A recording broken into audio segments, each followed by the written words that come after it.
Waktu jadi wali kota, dia korupsi.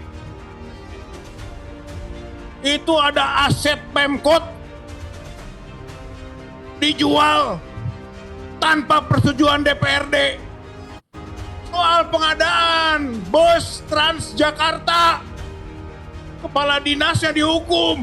Kemana salurannya? Ke gubernur. Gubernur itu namanya Jokowi. IKN, PSN, ya, Rempang, nikel, timah, kayu, semua masuk itu dari proyek-proyek. Itu rumah terakhir 12.000 meter di Colomadu, dikasihnya cuma 9.000, nyaplok 3.000. Jadi 12.000, pagu anggaran nggak jelas. Dan beri predikat Raja Korupsi di Indonesia, namanya Joko Widodo. Terima kasih. Assalamualaikum warahmatullahi wabarakatuh. Alhamdulillah, karimil wahab, arhaimi tawab, asyadidul iqab. Asyhadu alla ilaha illallah wahdahu la syarikalah wa asyhadu anna Muhammadan abduhu wa rasuluh. Wassalatu wassalamu ala Rasulillah wa ala alihi wa ashabihi wa mawalah. Yang saya hormati Bapak Pembina Reza Zulkifli, para pembicara Pak Ismet, Pak Marwan, Pak Rismon, Pak Mursalin dan Pak Michael, adik-adik aktivis Aliansi Mahasiswa UIN Jakarta, Bapak, saudara-saudara sekalian hadirin yang berbahagia. Yang pertama, tentu kita panjatkan puji syukur ya bahwa kita dapat berkumpul bersama di tempat yang baik ini.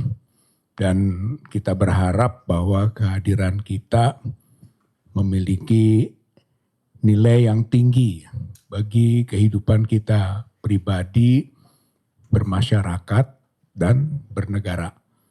Ya, insya Allah dengan niat yang tulus kita berhak mendapatkan barokah, ridho, magfirah dari Allah Subhanahu wa Ta'ala. Amin ya Rabbal Alamin.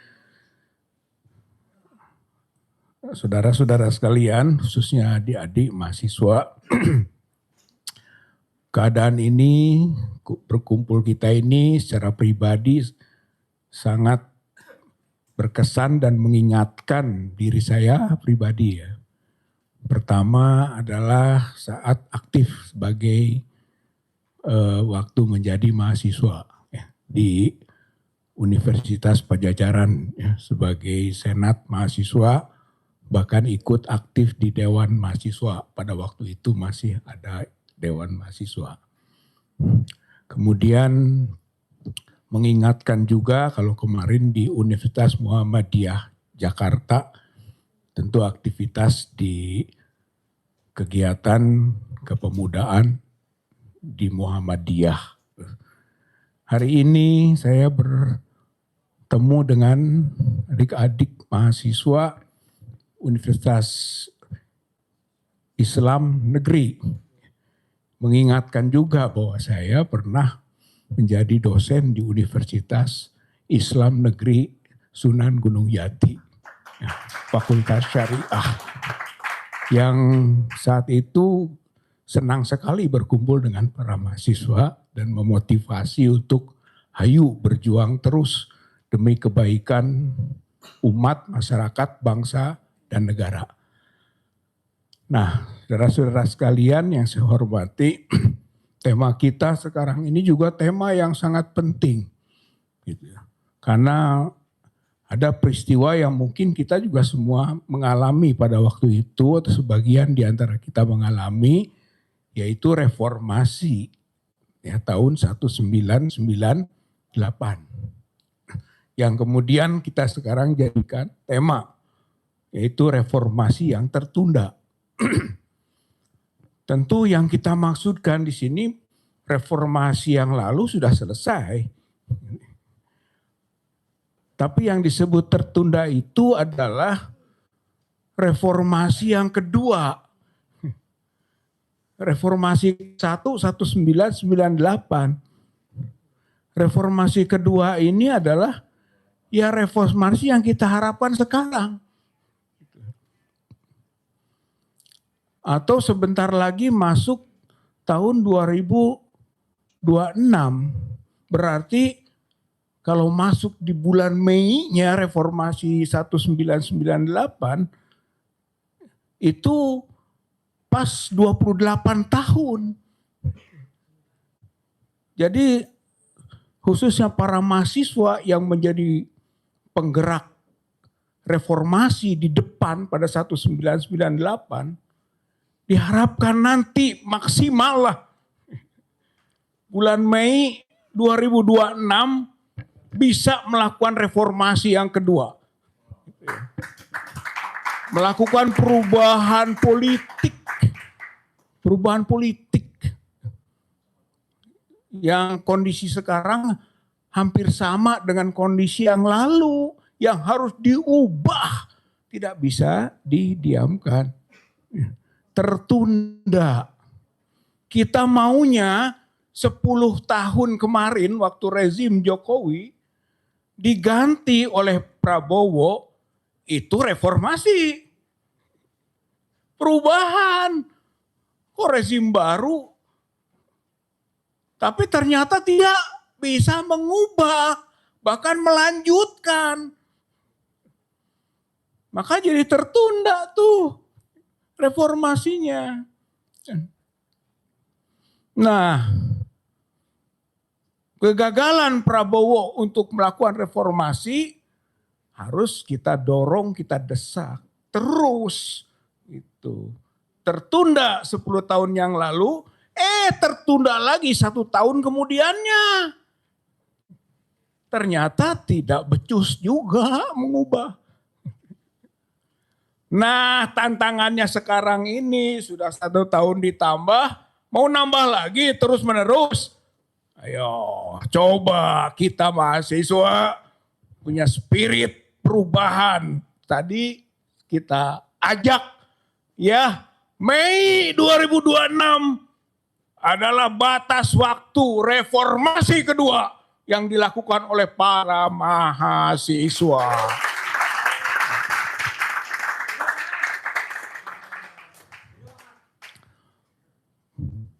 Tinggal sekarang Prabowo mau ikut mahasiswa enggak? Kalau mau ikut, hayu. Tapi di gerbong.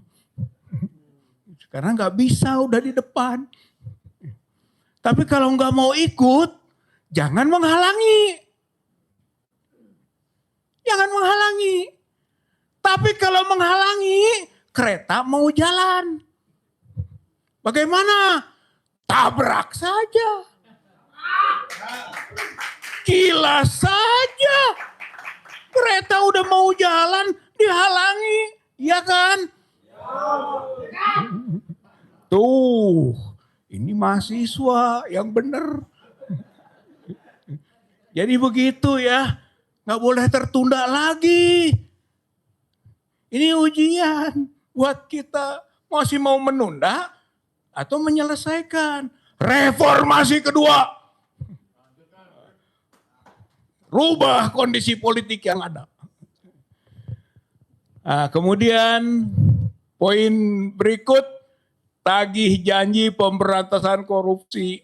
Dulu waktu reformasi 1 persoalannya korupsi. KKN. Kan begitu. Korupsi, kolusi, nepotisme. Itu persoalan waktu reformasi dulu. Sekarang sama tidak? Sama. Sama sekarang juga. Korupsi, kolusi, nepotisme. Makanya ada ketetapan MPR nomor 11 tahun 1998 Penyelenggara negara yang bersih KKN. 98 tuh. Setelah reformasi dibuat ketetapan MPR. 98 nomor 11. Diderivasi undang-undang. Undang-undang KKN. Yaitu Undang-Undang 28 tahun 1999. Tuh penyelenggaraan yang bersih KKN. Udah ada derivasinya, turunannya. Kemudian secara spesifik ada undang-undang korupsi. Undang-undang tindak pidana korupsi. Nomor 31 tahun 1999. Jadi korupsinya sendiri diatur tersendiri dengan ancaman 20 tahun penjara atau bisa mati kalau melakukan korupsi. Itu Undang-Undang 31.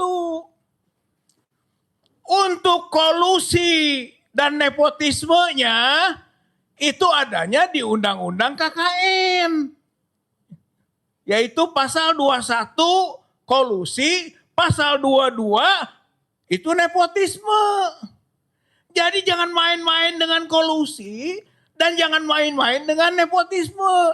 Di situ disebut delik. Kalau kolusi, delik.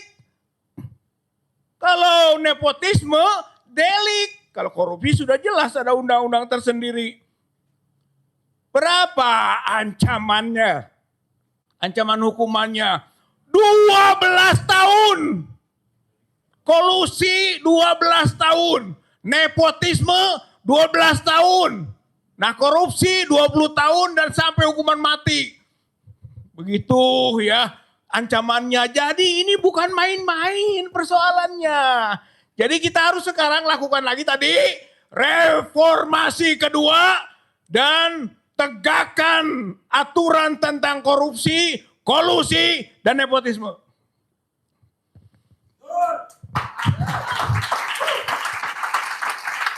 Maka siapa sekarang figurnya?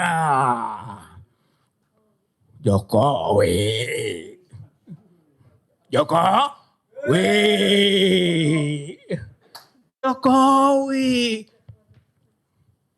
Yang melakukan korupsi.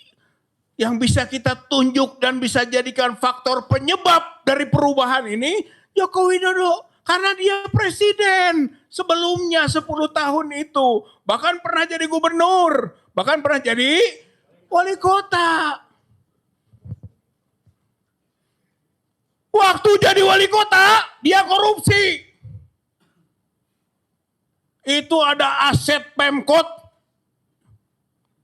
dijual tanpa persetujuan DPRD. Kumaha Jokowi, cek orang Sunda nama. Bagaimana Jokowi, kumaha aing. Enggak pakai persetujuan dewan, dijual aset Pemkot. Di Tawangmangu, Hotel Maliawan, Wisma Maliawan. Lepas tuh, duitnya kemana? Kantong. Rekening. Atau koper, atau bunker. Tuh, Surakarta wali kota. Gubernur, korupsi lagi dia. Dana pendidikan dikorupsi sampai proses pengadilan. Di proses itu bawahannya. Tapi alirannya ke gubernur pasti. Soal pengadaan bus Transjakarta. Kepala dinasnya dihukum. Kemana salurannya? Ke gubernur. Gubernur itu namanya Jokowi.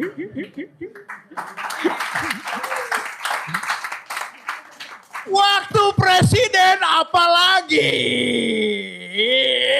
Presidentah. 2 jalur kalau presiden. Jalur birokrasi, jalur proyek. Jalur birokrasi lihat menteri-menterinya. 6 menteri dihukum karena korupsi. Tambah wakil menteri, tambah ada sisa-sisa menteri rezimnya yang sampai sekarang masih juga diproses. Nadiem misalnya, Yakut misalnya disebut-sebut, itu rezimnya Jokowi itu. Sebelumnya yaitu 6 menteri, ada dari Gerindra, ada dari PKB, ada dari Golkar, ada dari PDIP. Ya, itu birokrasi, belum bawahannya banyak, itu struktur bawahnya. Dirjennya, terus ke bawah. Birokrasi itu, rezim Jokowi, rezim korup dari jalur birokrasi. Dari proyek. Yang paling ramai Kamari Wash. Kamari Wash. Wush. Wasfis sudurinas. Itu mah jurig tah. Setan kan gitu ya. Kul a'udzu birobinas. Yang ujungnya apa? Min syarri minal jin wanas. Jin dan manusia. Nah, Jokowi ini manusia pengabdi jin. Klinik, saudara-saudara sekalian. Klinik, temennya jin. Minal jin, wanas. Dua anak maneh nama digabung. Gitu ya. Itu kan. Jadi bagaimana kita bisa toleran pada perilaku begitu? Proyek wush, wash, wash. Apalagi banyak kalau proyek mah. IKN, PSN, ya, Rempang, nikel, timah, kayu, semua masuk itu dari proyek-proyek. Hutang. Dari hutang apa nggak ada komisinya? Banyak dan besar komisinya. Hutang belum bayar tapi komisi udah dapat. Makanya ada teman kita bilang banker, banker, banker kan. Kemana uang itu? Maka kita bolehlah sebut dan beri predikat raja korupsi di Indonesia, namanya Joko Widodo.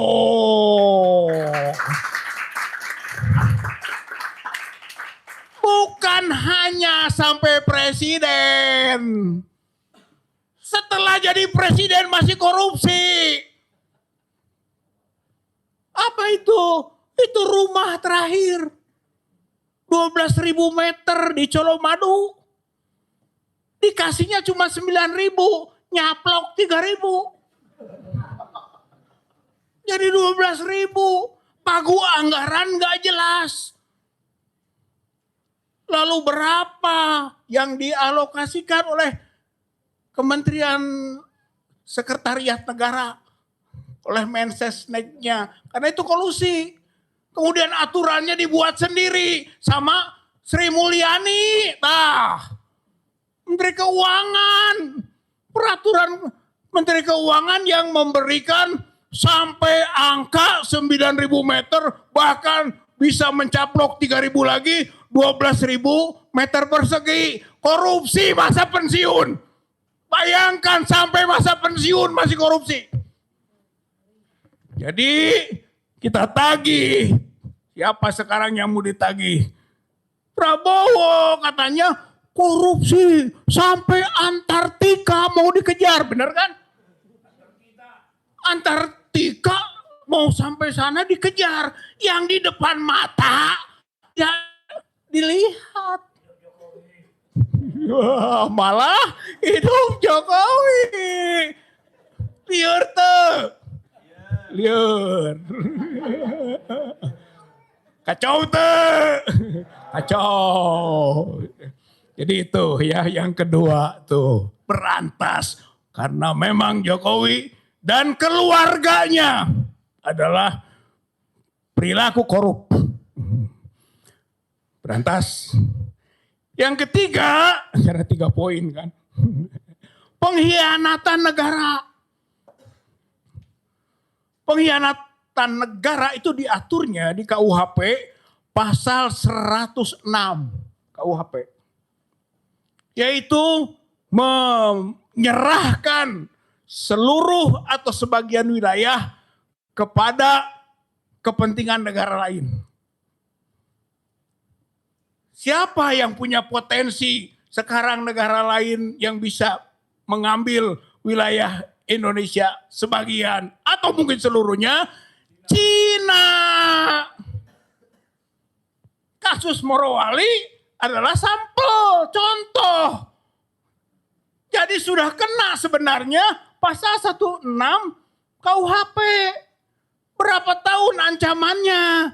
20 tahun. Bahkan sampai seumur hidup. Itu sanksinya untuk menyerahkan sebagian atau seluruh wilayah untuk kepentingan asing. Morowali, Halmahera Utara, Bitung. Sebenarnya banyak bandara-bandara yang dibuat oleh perusahaan-perusahaan yang tanpa kontrol negara. Itu pengkhianatan. Kita masih usul sekarang yang lebih eksplisit, bikin undang-undang pengkhianatan bangsa. Karena apa? Pengkhianatan bukan hanya aspek ekonomi, tapi politik, budaya, hukum, sosial, multidimensi pengkhianatan itu. Maka harus diatur oleh undang-undang tersendiri. Buatlah atau desak agar ada undang-undang pengkhianatan bangsa atau pengkhianatan negara. Nah, yang terakhir, kita sebagai mahasiswa. Ya, reformasi ceritanya. Itu domain mahasiswa. Bicara reformasi, domain mahasiswa. Kalau bisa perubahan evolusi, bagus. Nggak bisa reformasi. Reformasi nggak bisa, revolusi. Kalau reformasi tidak bisa, revolusi. Tinggal milih aja mau revolusi, mau reformasi. Intinya itu ya, jadi mahasiswa, hayo bangun, bangun, gum, fa'anzir. Bangun, beri peringatan. Negara harus ada tazkirohnya. Harus diperingatkan oleh kita. Bangun mahasiswa, bangun, bangun, bangun, bangun. Setelah bangun apa? Bergerak, bergerak, bergerak. Reformasi lagi.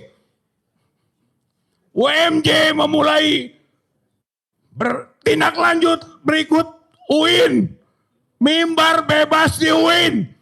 Besok bikin mimbar-mimbar lagi yang di tempat-tempat lain, di kampus-kampus lain, sehingga mahasiswa bergerak. Masuk bangun, masuk bergerak. Beri batas waktu tadi reformasi ya. Jangan sampai tidak ada batasnya. Batasnya Mei 2026. Seperti reformasi dulu Mei. Hari kebangkitan nasional. Bangkit bangsa ini. Jangan ngajedok wae, cicing wae. Tidak ada perubahan apa-apa. Nah, yang terakhir lagi. Terakhir, ini mau benar terakhir nanya. Kita ini kan kampus Islam. Ya kan? UIN. Sebelumnya UMJ. Kampus Islam. Islam agama ini menantang. Menantang keberanian kita untuk melakukan perubahan. Jihad saudara-saudara sekalian. Ini tantangan kita untuk berjihad di jalan Allah. Hal adulukum ala tijaratin tunjikum min azabin alim tu'minuna billah wa rasulihi wa tujahiduna fisabilillah bi amwalikum wa anfusikum zalikum khairul lakum in kuntum ta'lamun yaghfir lakum dzunubakum wa yudhilkum jannatin tajri min tahtihal anhar wa masakina thayyibatan fi jannati aden zalika fauzul azim wa ukhra tuhibunaha nasrum minallah wa fathun qarib. Mau nggak dijamin pertolongan dari Allah dan kemenangan yang dekat? Kalau mau jihad, itu jihad. Hayu anak-anak muda, hayu para mahasiswa, kita berjihad menegakkan kebenaran, keadilan, dan kejujuran di negeri yang sudah rusak ini. Mudah-mudahan Allah membantu kita dan menolong kita. Memudahkan perjuangan kita. Dan memenangkan perjuangan ini. Serta menjadi wasilah bagi surga Jannatun Naim kelak kita. Terima kasih perhatiannya. Allahu Akbar. Allahu Akbar. Allahu Akbar. Assalamualaikum warahmatullahi wabarakatuh.